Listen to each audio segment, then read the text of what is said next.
Ladies and gentlemen, welcome back into the Buster Show podcast. Today we have a podcast alumni, Darren Rovell. Darren, welcome to the show.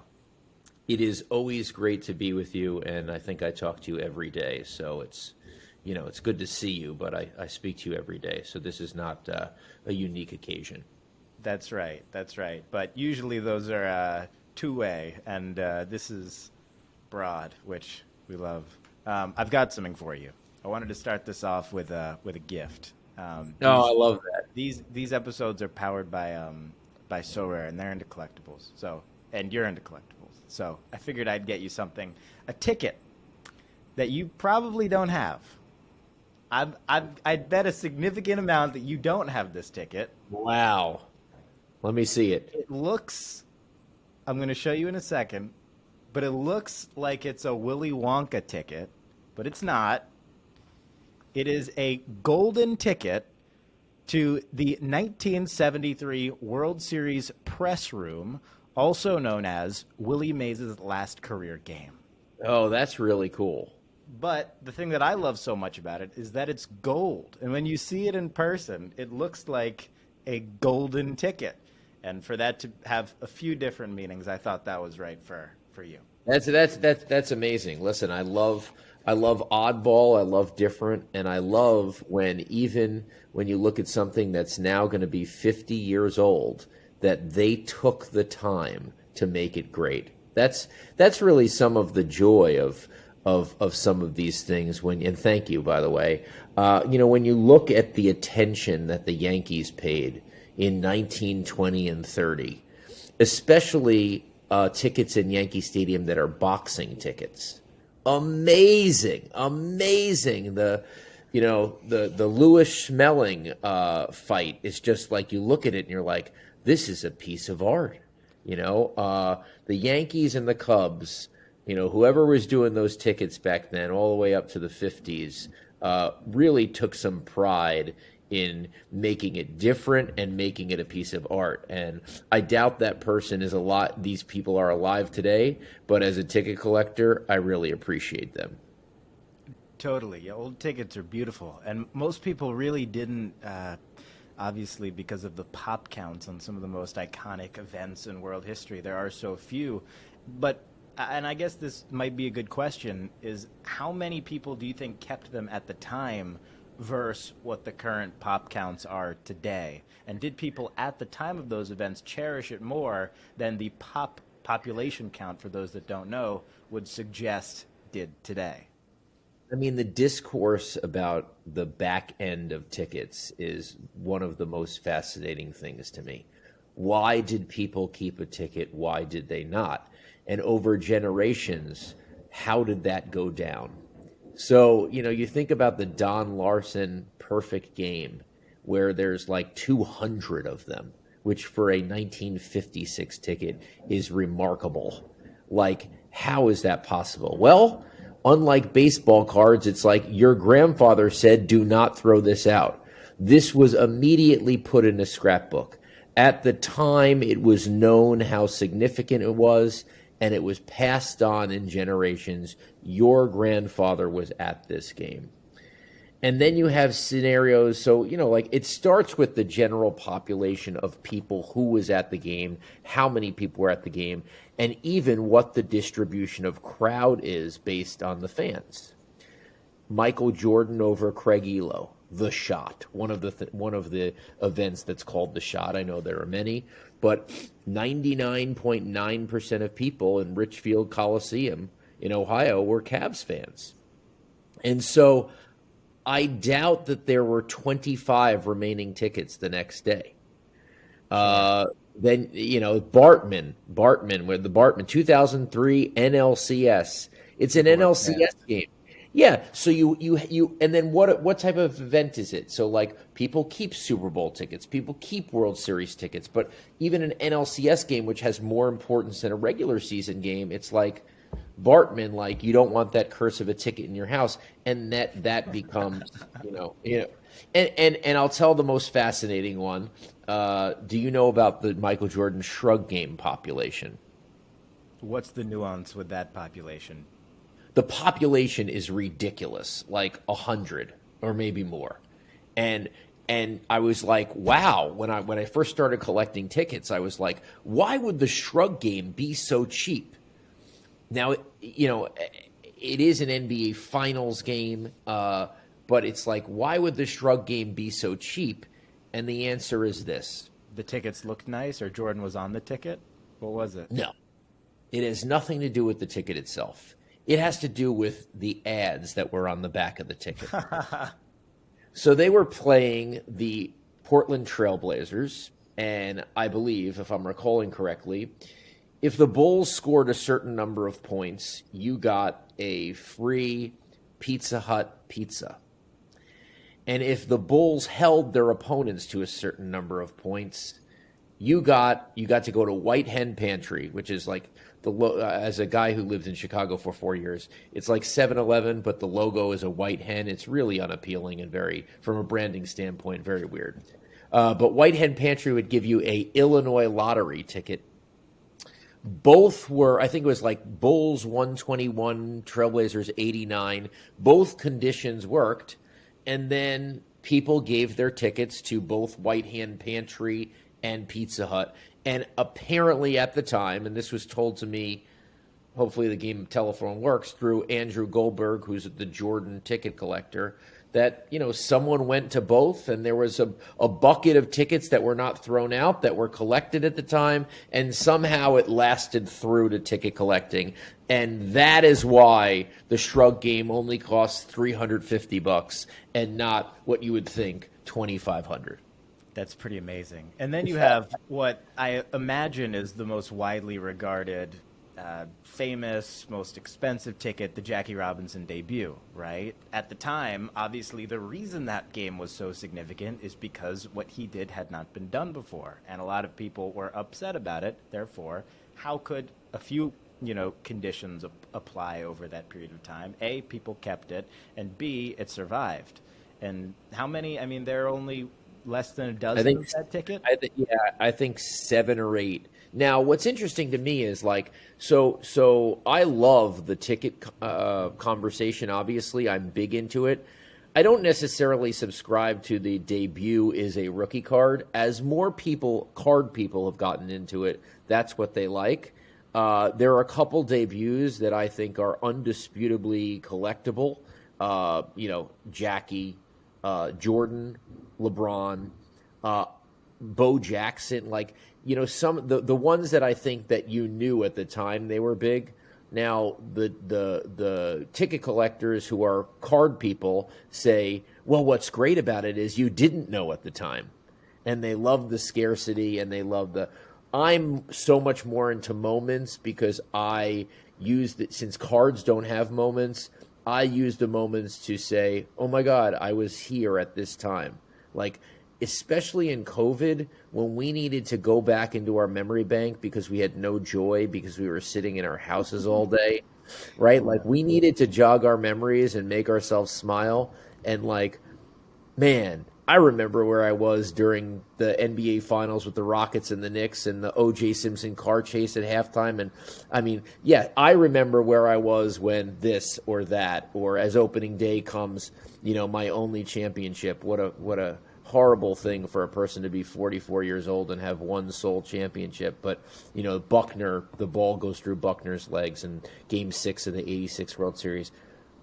To have that ticket, so for me, it's not debuts, but I understand the want for scarcity, and I do love scarcity in general on tickets, and that they're kind of natural, weeded down scarcity from them not being around, instead of false scarcity, which, okay, in some cases, obviously your mother threw out the cards, but false scarcity in modern tickets, where it's the only differentiation on scarcity is how PSA decides to rate them.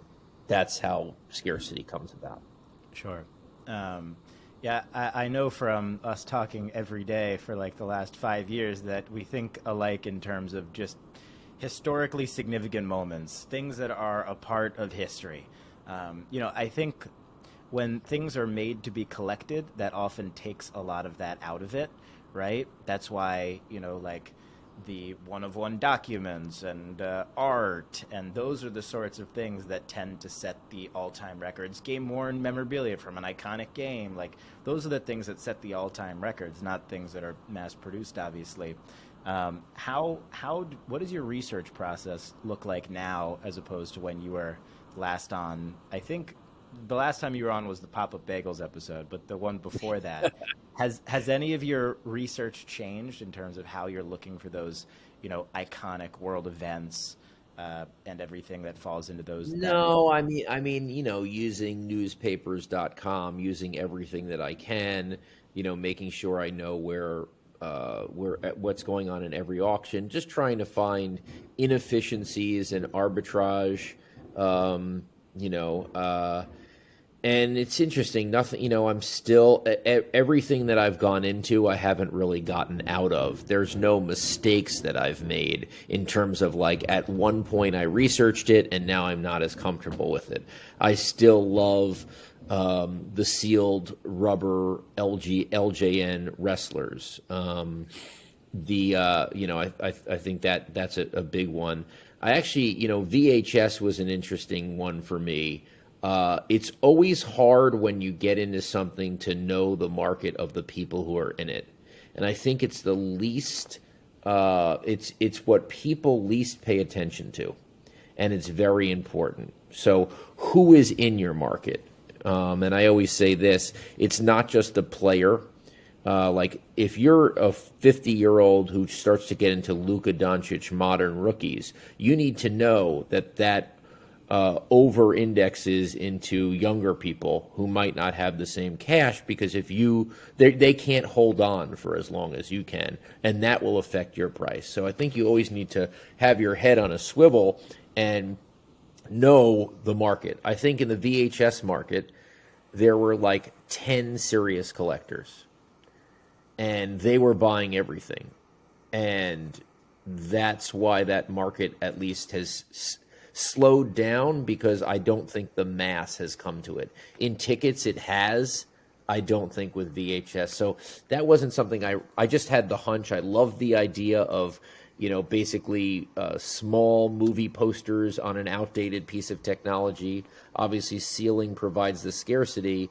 But at the end of the day, I think that all the comps and all the market data was reliant on 10 people buying things, and obviously that's not very healthy. Yeah, that obviously became an issue. Something I didn't go into, which I still feel good about, is the iPhones. What's very interesting is, there's some people in the hobby who are concerned about, that are we really looking at the items, or is it just about the seal? Is everything all about the seal now? And I know there are now sealing experts, because the integrity of whether it's real is based on, all these types of seals. And with the iPhone, I spoke to 3 or 4 people at Apple who were there for more than 20 years and were certainly there during the iPhone, and just came to the conclusion that the simple seal on the original iPhone can be easily replicated. You could easily put a weight in it. And so I didn't believe in it, but it's been interesting to see the $60,000, $50,000, $40,000, $30,000 prices recently. But it's one of those things where I'd rather invest in a Steve Jobs autograph if I'm interested in Apple than an iPhone one. Sure, that makes sense.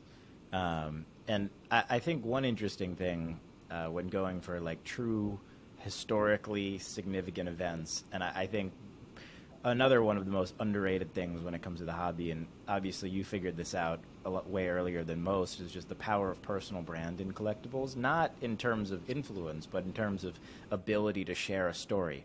Because if something is historically significant, if a moment is known by everybody in the world, all you have to do is tell the story.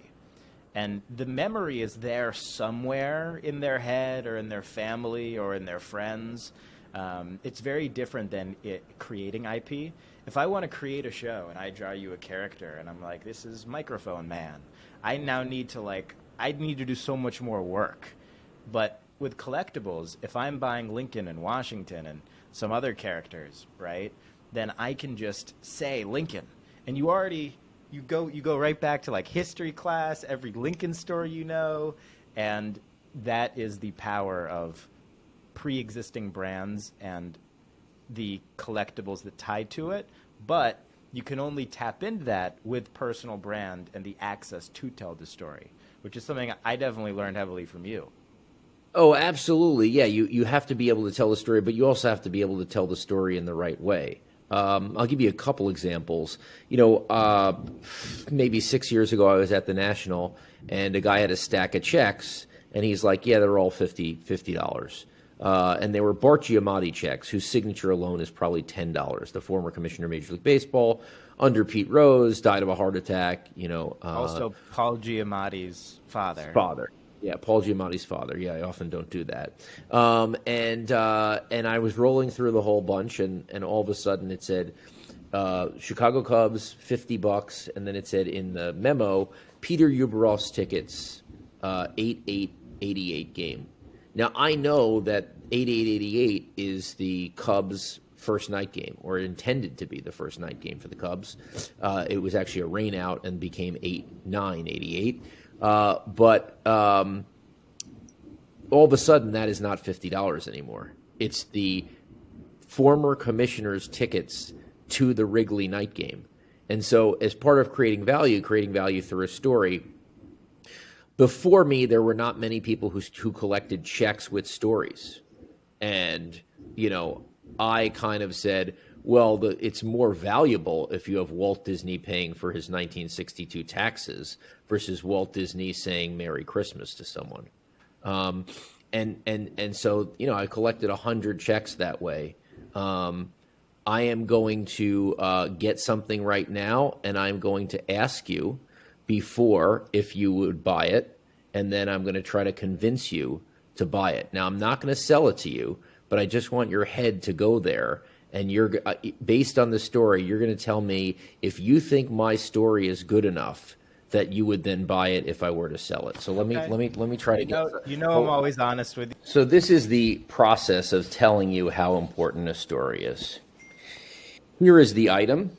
It is a check from the United States Olympic Committee, Olympic House, to the District Court of Puerto Rico, and it's made out in December of 1979. It is not signed by anyone famous. It has the Olympic rings. Alone, this is maybe a $15 check. This is actually worth north of $1,000 because of the story. And here is the story. On the other side of the check, since it's full, what does it say? It's a fine for Coach Bobby Knight. Wow. Okay. Now you have to find out what the fine is, which was not difficult because somehow the item, which was in an auction and did a horrible job of describing it, came with the letter. Okay, now let me read you the letter. This is addressed to Senor Jorge Laura Longoria. Dear Senor Longoria, enclosed herewith, please find our check in the amount of $500 to pay the District Court of Puerto Rico the fine levied against Coach Bobby Knight. We would appreciate your assistance in delivering the check to the proper authority. Regards, F. Don Miller. Now, Mr. Longoria, I don't know why this check was never delivered. It's kind of cool that it was never delivered. There's no stamp on it. There's nothing on the back. It was never entered into the. And then you go, okay, September 5th, 1979, and then you back out and you start looking through newspapers.com and other things, and you find out that Bobby Knight took the United States Olympic team, basketball, this is pre-Jordan, obviously in 79, to Puerto Rico. In Puerto Rico, Bobby Knight, the fiery coach, got angry at something and punched a police officer. They had threatened to keep him in Puerto Rico, at which point, at some point, there was a negotiation that the U.S. Olympic Committee would pay $500 to allow him to leave the country. And that is what this is. Wow. That is an insane find.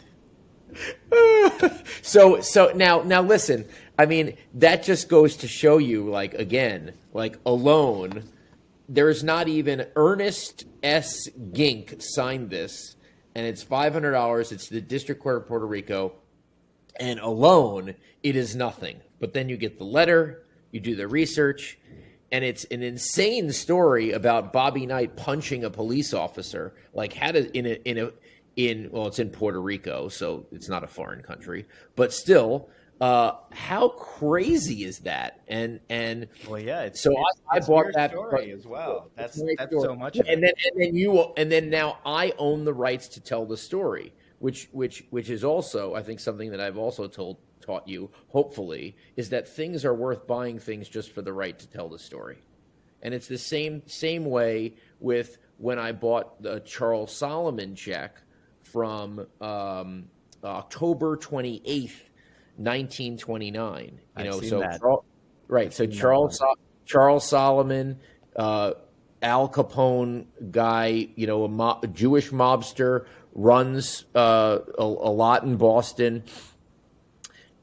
The fact that he is taking out a massive amount of money from a bank the day before the ultimate Wall Street crash of 1929, which resulted in, because they didn't have FDIC at the time, runs on banks that closed banks, is the great. I mean, it's like the mobster knew. He knew it was going down, and he took the cash out of the bank.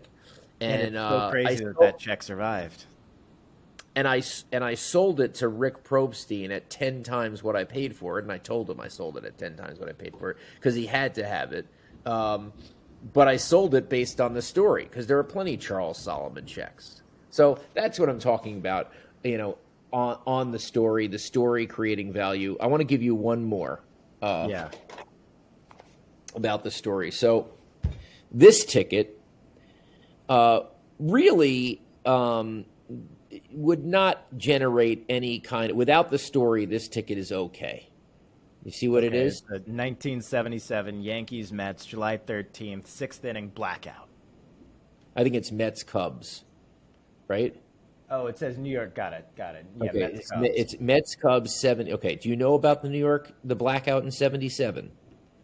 Tell us about the blackout in 77.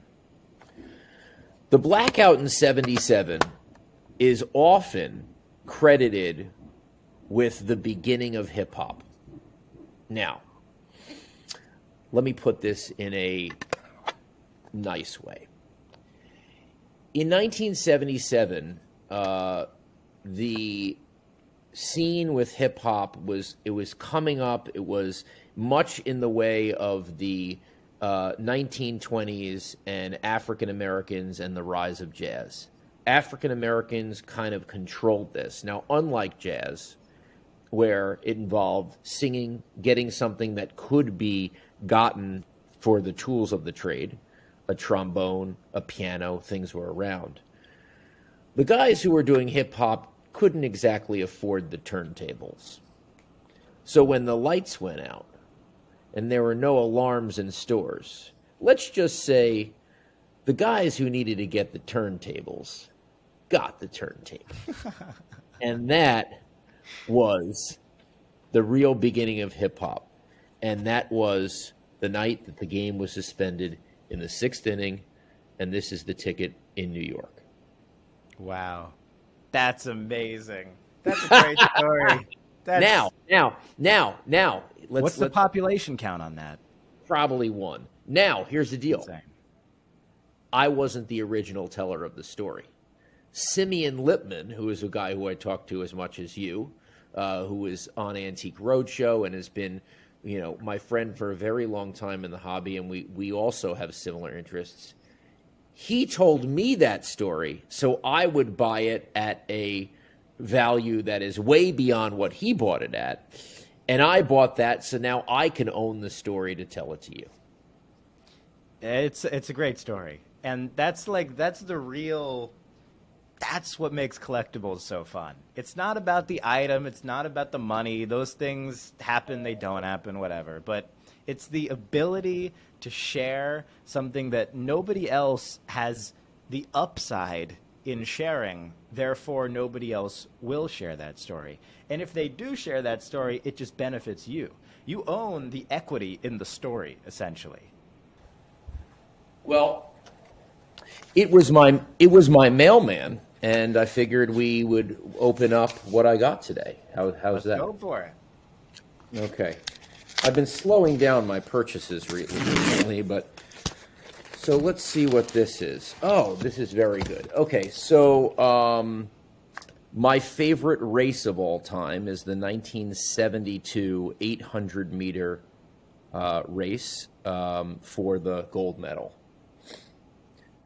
I think you've seen it before, where a guy named Dave Waddle, who is known as a guy who is a late closer and runs. He did it in the semifinals. Runs much slow. He basically marches to the beat of his own pace, and he has the talent of knowing exactly how fast he has to run to still win. That's always been his thing.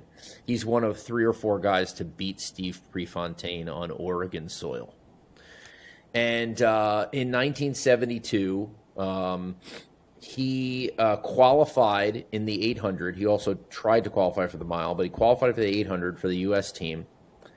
Got hurt, stopped practicing, stopped running, had his honeymoon in Europe, and rolled it into the Olympic Games. So they start the 800, and I think it's Marty LaCory, who's a runner and announcer. It's Jim McKay as the announcer and Marty LaCory. And Waddle is so far behind the other guys that Marty LaCory, who is one of the best runners out there, so this guy is very qualified to tell you what's going on. Waddle is almost out of the TV screen, and he says, I don't know if Dave is hurt. We'll have to find out. Okay, so a guy who's very qualified telling you that it is going so badly that he's hurt. And it's 2 laps around the track, and Dave Waddle, who had gone, it was so badly that he was going to get hurt, comes back, and within the last 3 seconds passes 3 guys, including the Russian Arzhanov, who I believe had never lost at that distance, and wins the gold medal. So good. So I have 4 tickets to that race. One that I got signed by Waddle, and you just got the signed Waddle? I contacted his, this is also the joys of collecting, contacted his son on Twitter. How do I get this to your father? He sent me the Dave Waddle's address. And I said, please sign these items. I think you ran the greatest race in history, handwritten note. And please accept my $100 bill to go out to dinner with your wife on me.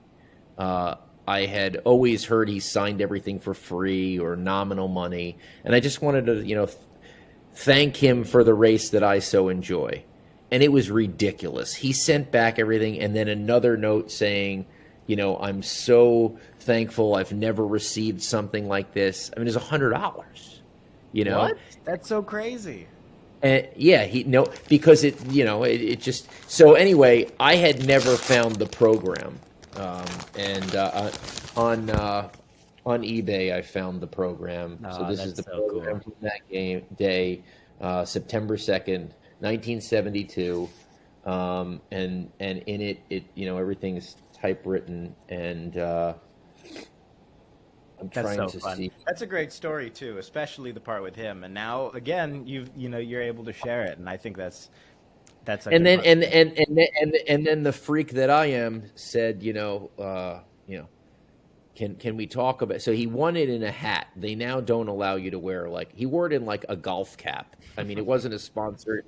They don't allow you to run in a cap anymore. His accomplishment was, after he did this, after he won, imagine if you win the gold medal, and then he was criticized for not really realizing he had a hat on, and during the ceremony when they played the U.S. national anthem, he had his hat on the medal stand, and got criticized. Blasted.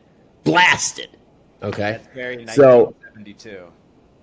And I asked him, remember 1968 was Black Power salute in Mexico. So I asked him if he still had the hat. He said, I think it's donated. So I'm now trying to get that hat.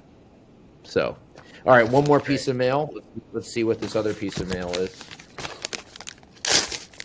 Darren, if you could have any ticket from any world event that doesn't exist, which one would you want to have? Any world event that doesn't exist? Correct. Ever, in world history.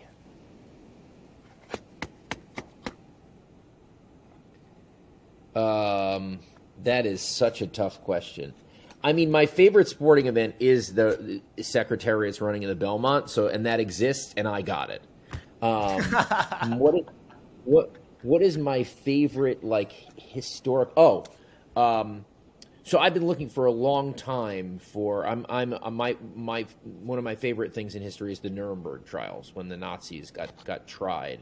I did a piece in college where I interviewed the architect of the courtroom, Daniel Kiley, who was 93 years old at the time. Wow. It was one of the best FU things I've ever done with a teacher, because at the end it says, on my index, on my glossary or what, on the back appendix, it had one footnote and it said interview with Daniel Kiley, architect of, there's no way you're not getting an A. I heard that 20 years later the professor still remembers the paper, but it was basically how they realized originally they wanted to have it in an opera house because this was the Americans putting on a show that the Nazis, it was just as much about the sentencing as the showing. So originally they didn't build where the Nazis sat. They originally didn't put backings on the chair because they wanted them to lean forward in pain and make them hunch over. So all these little things happen. So that's the perfect guy to talk to. Yeah. So they bought a rug for $1 million in 1945. It's pretty amazing. The rug and how everything looks. All the guards were exactly 6'2.5", so that they all lined up. If you look at the helmets in the back, they're exactly the same. Holy cow. The level of detail, that's incredible. Yeah, a lot of the detail, yeah. So it looks amazing if you look at these pictures. Anyway, I have always looked for a Nuremberg ticket where they're stamped what session they are. And I've always looked first or last. No, I wanted when something happened that was substantive. I still really haven't found it.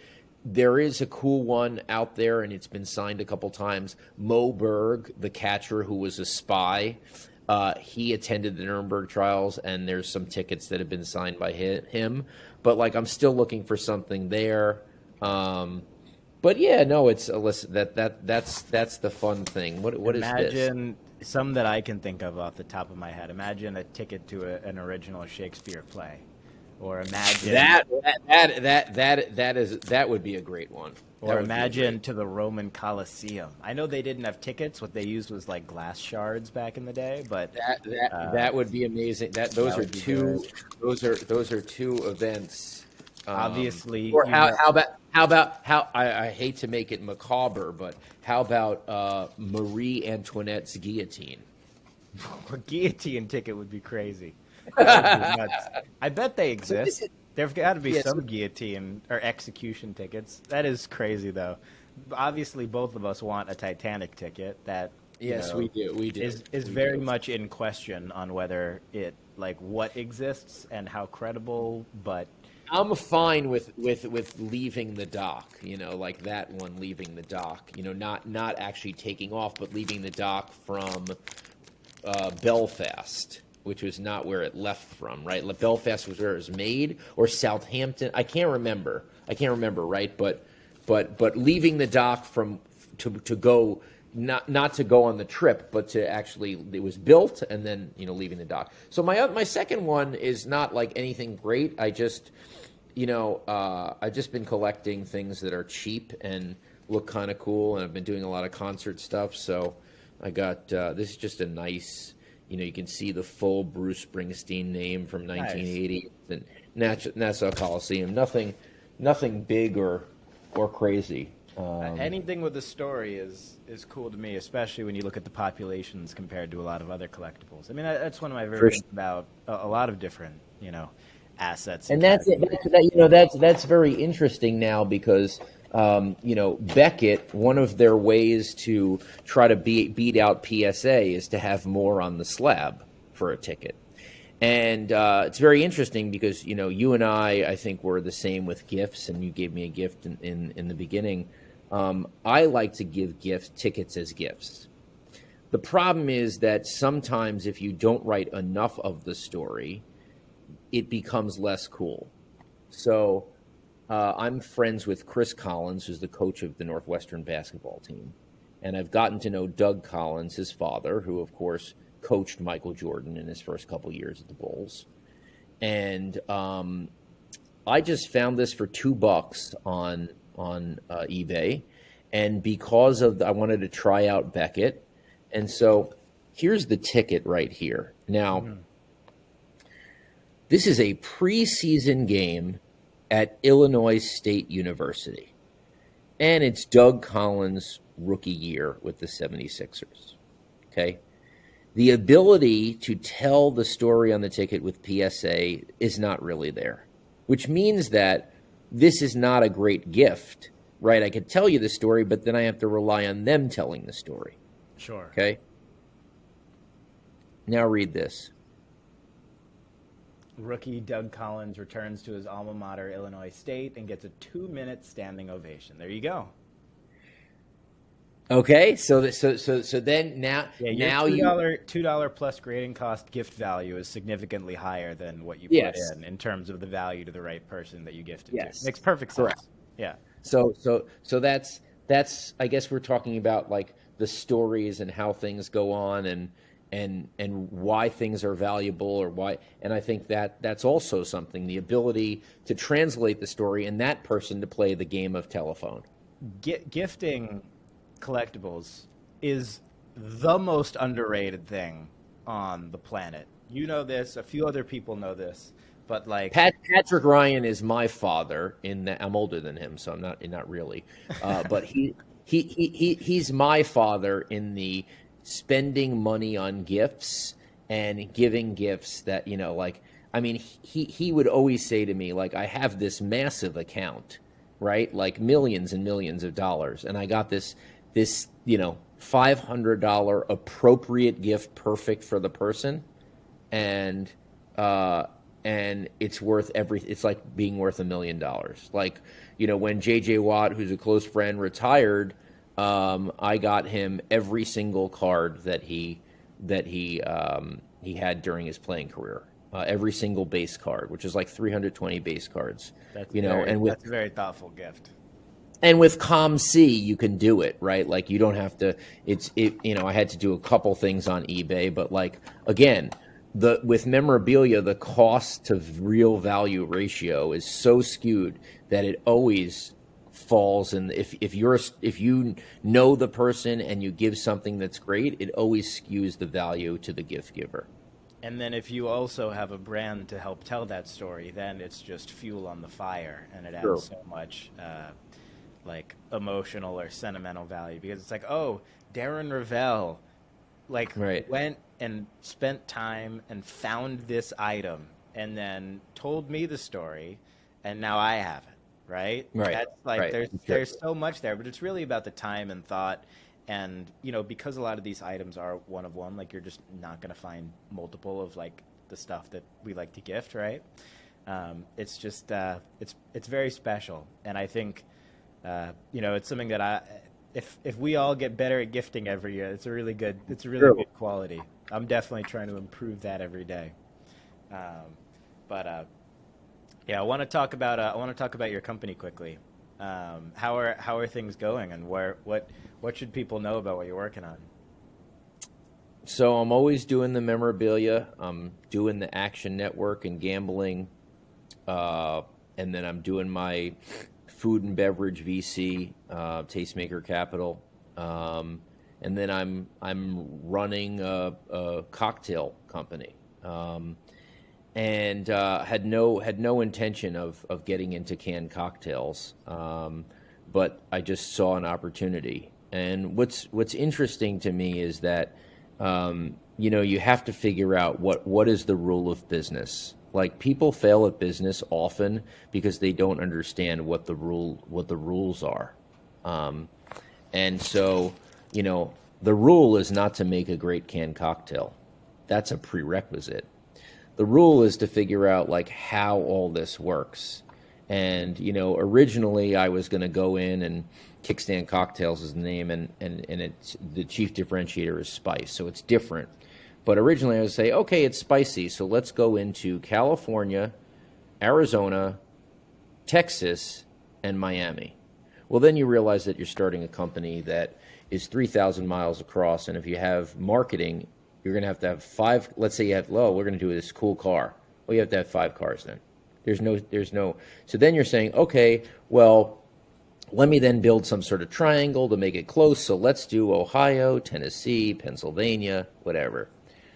That also wasn't the rule. So it took me 6 months to figure out what was the number one key to success. It's not an amazing cocktail. That's a prerequisite. The number one way to be successful is to make sure you have distributors who care about you, which is a problem because these are legacy family-owned businesses who will try to distribute High Noon forever. And if you're an upstart, it doesn't pay to pay attention to the small guys. Until you find something like a beer distributor who is distributing 97% beer and is big and wants to get more into canned cocktails, so they have something that they're going for, or whatever it is. So how do you flip that equation? You have to find the people. You have to get it in the hands of people who would be interested in you. You have to get it in the hands of people of companies that have managers of innovation. The companies have to believe that they, no matter how big they are, can grow with a great brand, and that they could own that brand with you and take you across the country if you are great. And that's the rule of business. So, I've been open-minded throughout, and it's been an amazing experience. Perhaps the most amazing experience was going into Ohio, where Indians own package stores, significant number of them, that have a tremendous amount of liquor in it, and Indians don't drink. Hey, so I go. They're definitely responsible. So I go into the stores and I say, try my product. And they say, I don't drink. And I said, well, who runs the inventory in here? And they said, I do. And after the first time this happened, I had to go outside and let out some steam. And I think I probably even said to the person I was with, now let me get this straight, okay? You wake up every morning and you are looking at and selling something you don't personally know what it is. Even if you believe in my brand, someone walks in and says, what does it taste like?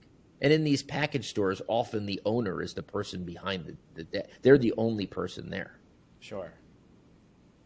So, and the guy says, are you on beerrate.com? And it's like, so these are the things that you build a cocktail, you build a business, you're like, I'm going to build the best cocktail. And it's like this pocket of Ohio, it doesn't matter that you build the best cocktail. Right. It's like, right. Like, so I would say anyone who's starting a business, don't say like, this is my key to success. Often you don't know what your key is. And I still don't know because I'm not successful at it yet. I think I know. But it took 6 months to figure out what were the rules to get to success. And it had nothing to do with the go where the demo is of people. It had nothing to do with that. It has to do with, if you don't have people who are showing up to actually distribute your product who are interested in you, then you don't have a chance.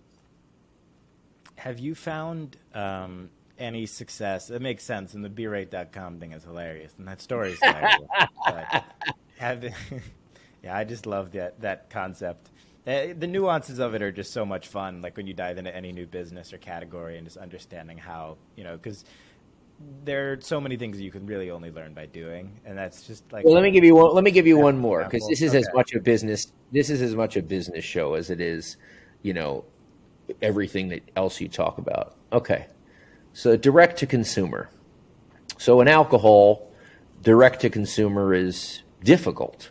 The expectations of people are the shipping cost is vast, as with liquid, and as an upstart, you kind of want to give people free shipping.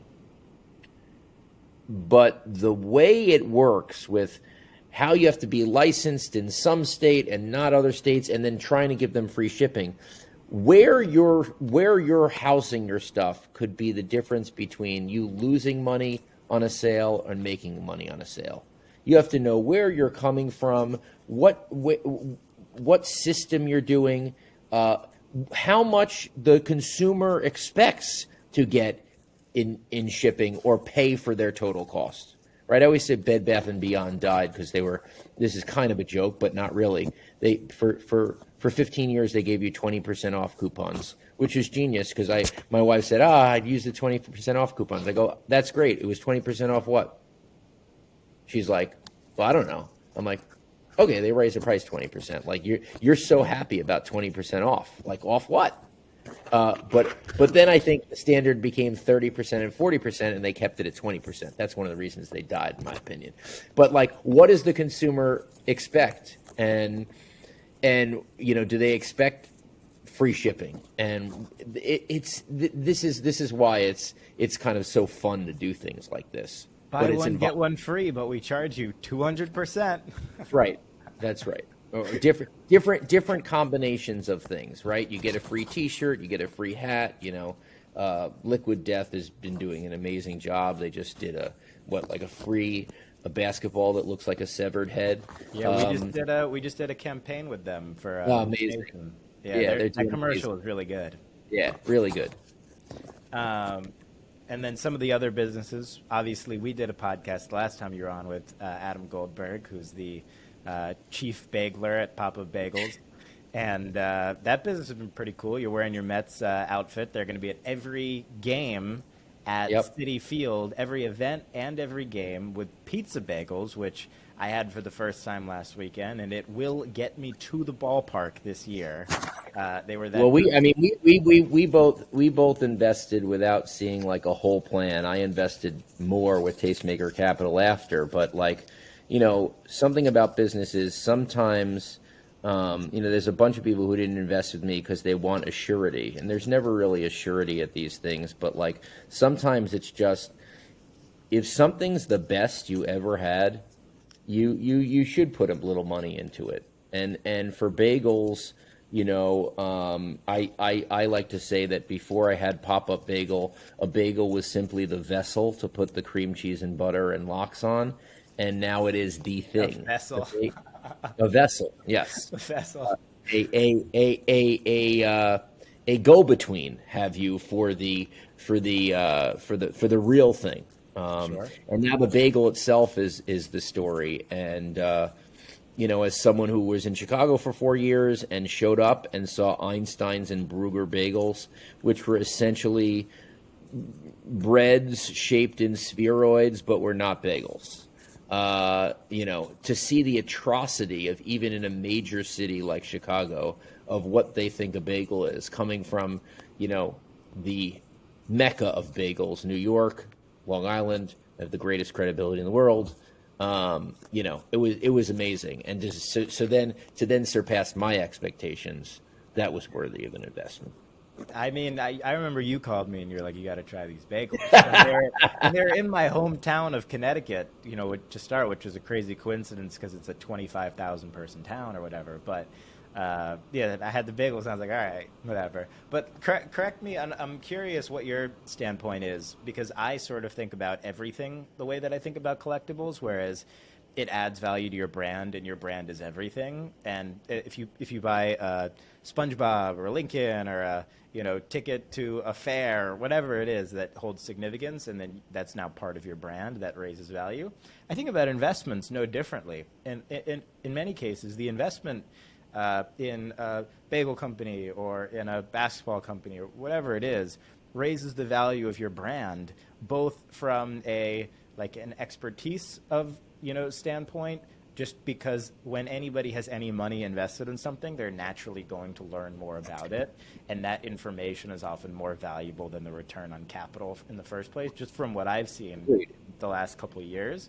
Yeah, I mean the problem is, much like commercials, right? Like they long said that Jordan was doing too many commercials or Shaq was doing too many commercials, and it's like there is attrition if you're throwing an arrow and hoping it lands, right? So what is Kevin Durant's brand in investing? I would say I have no idea because he's invested in 500 companies, So He's done well with a few, though. He has done well with few, as would anyone. Sure. I mean, so I think that you have to be really specific on what you want to invest in. One, to continue your brand and to be an added value partner to the insiders as well, not just but on the outside, what do you go after? I like to go after things that are contrarian, right? I mean, non-alcoholic beer would be my most famous one, perhaps. Where people are like, well, why? People don't like to taste the beer. Why would anyone like a non-alcoholic beer? And I try that because I don't drink alcohol. So right, and it turns out that 83% of people who are buying Athletic Brewing also drink alcohol. wow. And so that's where the value is. You're 44 years old. You're watching an NFL game. It's halftime. You had 2 regular fully loaded beers. Again, it's Sunday at 4:00. You have 3 kids. Are you going to continue to try to get home and, and be nailed and have another 4 or 5 beers, or are you sitting at the bar and it's good enough and you're going to start to wind down while drinking something that tastes like a beer? And there's your answer. No, it makes so much sense. And then I think the other point, obviously, is like how much can you directly benefit the company? Like your expertise, what you know. How do you benefit your personal brand, your relationships, the million different things, ways that you can actually benefit the company and it benefits you. That's why I love that world so much. And I don't think it's any different than collectibles. You're just collecting companies. It's also just with an arbitrage type head, that it's not so when I've advised companies, and I have a company now that I'm an advisor and an investor of, and they came to me and said, we're interested in selling a piece of our business, and they had already gone to a couple of the obvious ones who are in their sector to sell to, and I found them a partner, and it's not done, but they are among the most interested, who is not a natural fit, but that they are being compromised by the market that these guys provide. So every day when they have conversations in their business, this particular, what these guys do, compromises their own business. So the idea that they could then own a vehicle that takes away them being uncomfortable about, the elephant in the room, which is we can sell all this stuff, but there's something here that compromises it, they can now own that. And so I think when people are talking about sales and as an advisor, what I've learned is often it's not selling to a like company, it's selling to a company that is within the sector but doesn't have anything like it, and their business, because they don't have anything like it, is in some way hurt, they will also potentially give you the largest multiple. Sure. That makes sense. I love it. Well, cool. Happy recording this on opening day, so happy opening day. I think it's going to be an interesting baseball season with everything, and can't wait for more historic events this year, and we'll probably run this back in 2024. So I will see you every day in between then, but for everybody else, we will see you together probably in 2024. Darren, thank you so much for doing this again, man. Always a pleasure. I'll talk to you today or tomorrow off the air. Wouldn't it be great if we recorded all our phone calls? I don't know. All right, we'll see you guys next time. Peace.